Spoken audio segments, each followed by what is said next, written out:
La tertulia de cierre de mercados.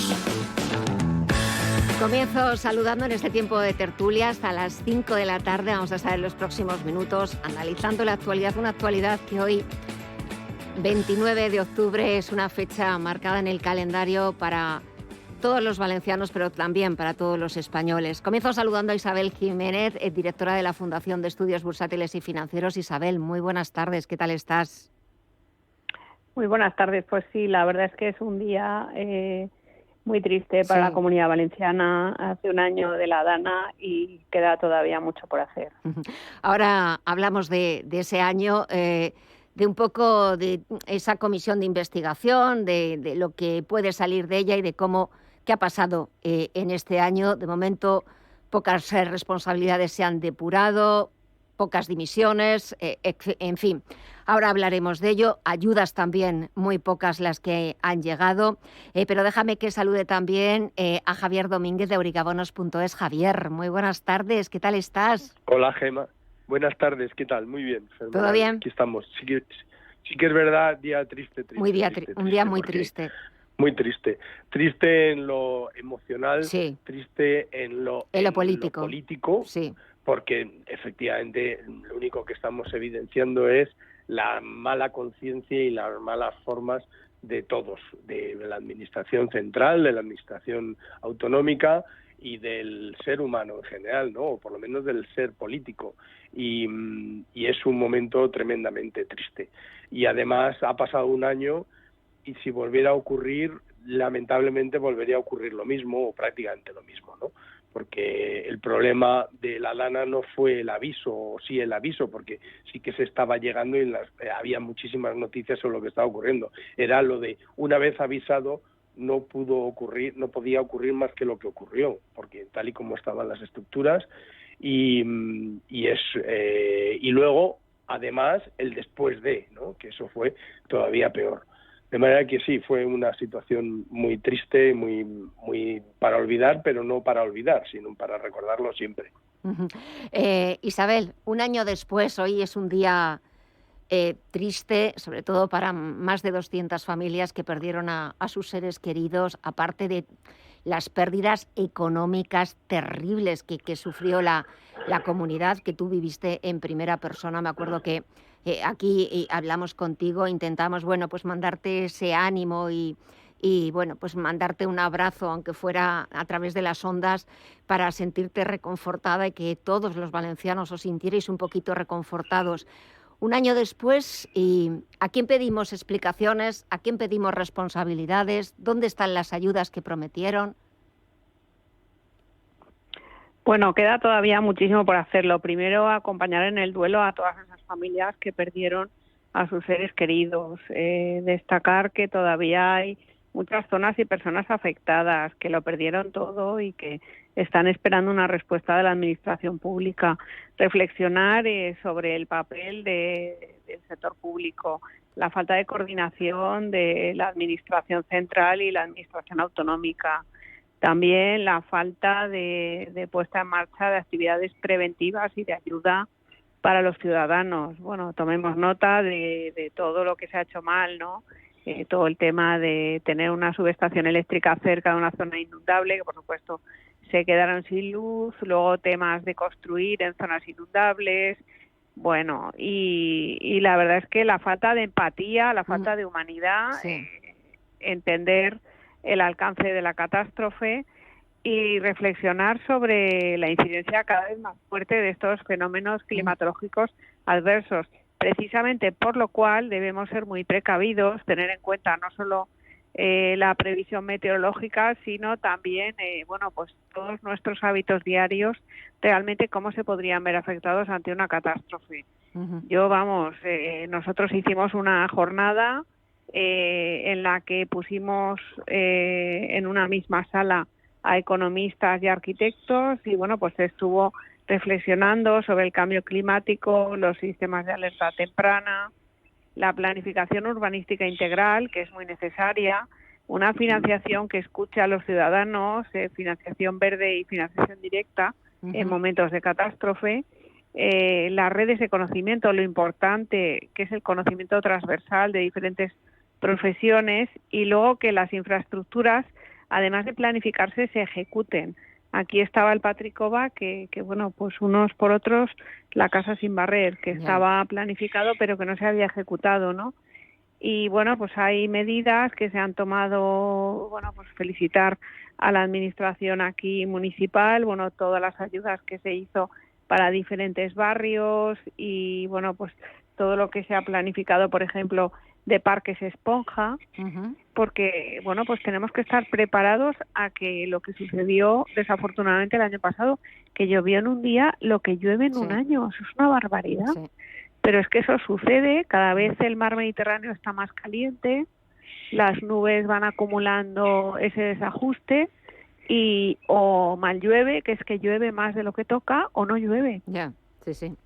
Fíjate lo que está pasando ahora también por ciertas zonas del sur de España. Por ejemplo, en Huelva estaba antes escuchando a vecinos de la zona absolutamente también aterrorizados de lo que está sucediendo. Y mientras, Javier, hoy es ese funeral de Estado, veremos a ver un poco también la respuesta de los ciudadanos, porque ya lo hemos visto esta mañana con distintas manifestaciones, haciendo recorridos como que en teoría hizo el presidente de la Generalitat, un presidente de la Generalitat que ha hecho una breve declaración en la que ha declarado este 29 de octubre como el Día Oficial del Recuerdo a las Víctimas y ha reconocido que sí, que hubo cosas que debieron funcionar mejor. Sí, lo cierto es que el señor Mazón, la verdad es que ha sido un desastre todo lo que ha ocurrido, teniendo en cuenta que le pilló en una tarde, que yo no sé si son todas sus tardes son así de malas, pero le pilló en un momento, en una tarde, que vete a saber lo que ocurrió, pero luego le ha pillado que ha dado 8 versiones diferentes de lo que hizo esa tarde. Y no hay nada peor que lo de ir mintiendo de manera, repartiendo mentiras a diestro y siniestro. Yo creo que, lamentablemente, precisamente la estrategia de Pedro Sánchez, que fue la de no atender para, de alguna forma, evidenciar más, quizá, la posición del señor Mazón, realmente está cundiendo y está funcionando. Parece mentira. El señor Sánchez lo que hizo fue no atender, hizo una gran inacción, porque si recordamos lo que ocurrió después de las 237 víctimas, a las 2 horas o a las 6 horas o a las 24 y 48 horas estaban los cadáveres por las calles, los cadáveres en las casas, y no iba nadie a retener, a atender a las víctimas durante días.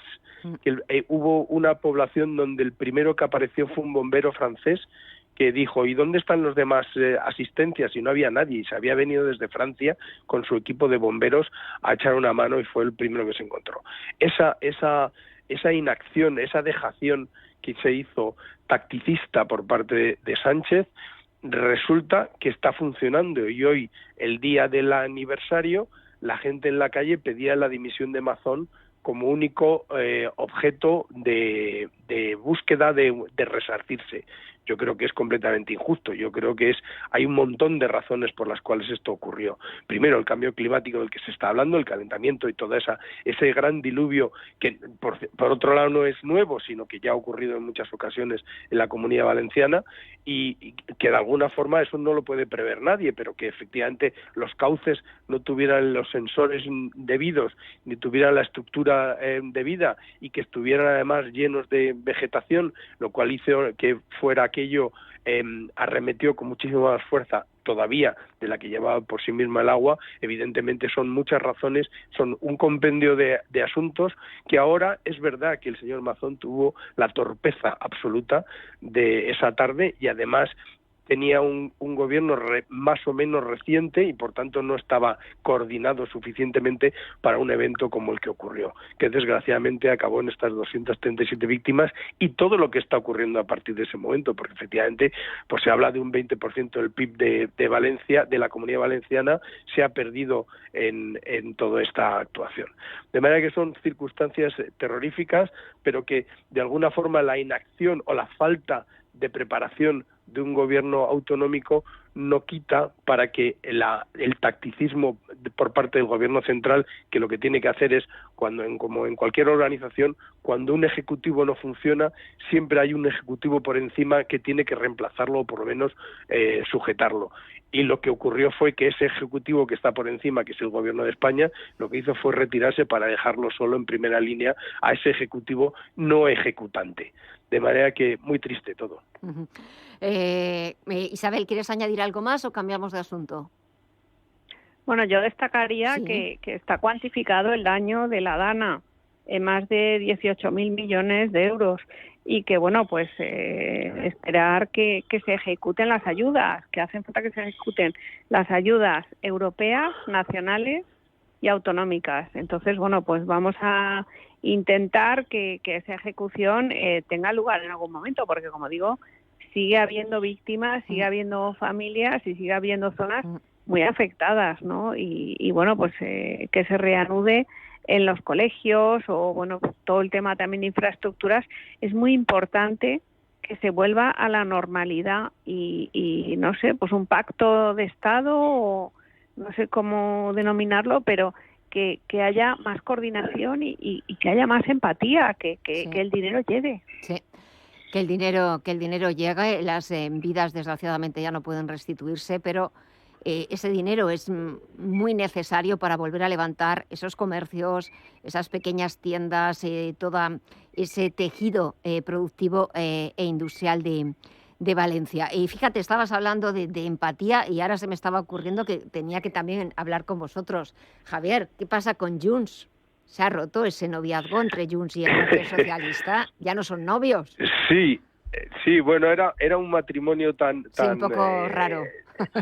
Es un poco bastante raro, ¿no?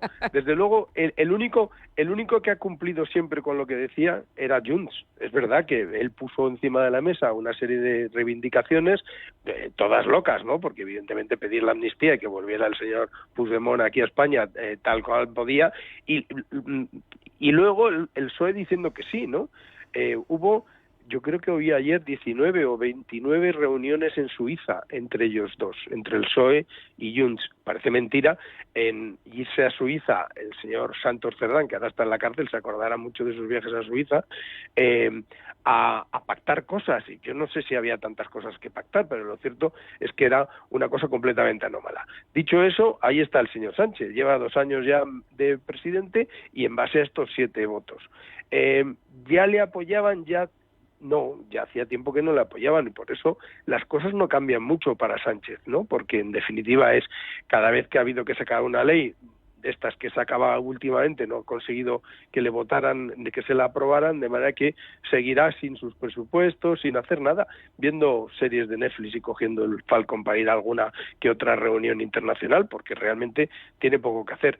Yo creo que precisamente en este momento tenemos España que está como estaba Italia durante décadas, que está el gobierno por un lado, o sea, el Estado por un lado, y luego España por otro, que gracias a Dios funcionamos de una manera autónoma fantásticamente bien. O sea, como se está demostrando con el PIB y con todo lo demás, ¿no? De alguna forma, pues no nos hace falta para nada el gobierno. Menos mal. Al menos se quieren meter con los jueces y se quieren meter con la prensa, pero de momento no han roto todavía la economía, a pesar de que lo intentan de manera interesante, porque evidentemente está posicionándose en todas las compañías del IBEX en más o menos capacidades. En cuanto puede, se cuela en una de ellas para colocar a sus amigos, ¿no? Pero lo cierto es que, en definitiva, todavía estamos segregando España, la España real de la España gubernamental. Y Junts, pues es parte más de esto. ¿Cómo puede tener Junts un partido independentista? ¿Cómo puede tener 7 delegados en el gobierno de España, en el Congreso, cuando son independentistas y odian España, ¿no? De alguna forma es una cosa tan chocante, pero esto es una especie de película de estas de ciencia ficción, ¿no? Lo que tenemos están todos los independentistas, los que no quieren España, están sentados ahí cobrando de todos nosotros, ¿no? Y haciéndonos la puñeta entre tú y yo. De manera que, bueno, pues ahora los de Junts han decidido evidenciar todavía más esa ruptura, ¿no? Isabel. Bueno, yo creo que es una paradoja, pero ya llevamos muchos años en los que los gobiernos en España han dependido del voto de pequeños partidos, de partidos bisagra, que, bueno, pues han hecho esa política de chantaje ese activismo y luego, bueno, pues este tema de dinamitar las instituciones, que me parece a mí lo más peligroso. En una democracia, las instituciones, la unidad de mercado, todo ese tipo de cosas, tenía que funcionar por encima de peticiones de chantaje o peticiones, por así decirlo, entre comillas, terroristas. Y ya para terminar, ese dato que hemos conocido hoy de la economía española, es cierto que hay una pequeña desaceleración, sigue fallando, Javier, la demanda externa, menos mal que el consumo, tanto privado como público, va bien, o mucho más que bien, pero, por ejemplo, hoy la AIREF ha elevado su previsión de crecimiento de la economía española para este año al 3%. Si no me equivoco, hasta el momento son las más optimistas. Sí, así es. Desde luego, en el dato que llevamos, bueno, el interanual, el interanual está en el 2,8 ahora, pero efectivamente llegaremos al 3%. Y aquí es importante determinar que en la subida de este trimestre, que han sido un 0,6%, sí, la demanda interna ha sido el 1,2%, y la demanda externa ha sido el menos 0,6, por eso 1,2 menos 0,6 nos lleva al 0,6 que hemos tenido. Quiere decir que es la demanda interna, y además ha cogido todo el periodo veraniego, etcétera, donde los españoles hemos estado poniendo el dinero, y la verdad es que ahí estamos, ¿no? Y además una subida de demanda interna de un 1,2 es un montón. Pero es decir, que se está ralentizando la demanda externa, normal, porque no se podía mantener también los mismos niveles, pero eso nos lleva a un 3% a lo largo para este año, que es un PIB estupendo. O sea, realmente vuelvo a decir lo mismo, ¿no? Estamos en un país donde funcionamos solo sin el gobierno, y menos mal que y así todo, y nos va bien. O sea que es una cifra estupenda. Sí, la verdad es que luego quizás habría que mirar la letra pequeña, pero bueno, de momento la cifra está bien, ¿no, Isabel? Bueno, la cifra está bien, efectivamente, bajamos un poquito, y sí que es cierto que hemos tenido previos del PIB de más del 3%, y bueno, pues pasar al 2,5% está bien, y sería una cifra más estable. Dentro de las proyecciones hay un rango desde las más optimistas del 3% hasta el 2,7%, veremos cómo termina el año, pero bueno, ese protagonismo en este trimestre, como no podía ser menos, del sector servicios. La mayoría de este sector servicios sigue siendo el turismo, y luego, bueno, pues destacar la demanda exterior, ¿no? Yo, más que la bajada de las exportaciones, que en parte viene por toda la guerra arancelaria y por toda la preocupación y la competitividad de esos exportadores españoles, que son unos héroes, yo destacaría la subida de las importaciones, el efecto China, ¿no?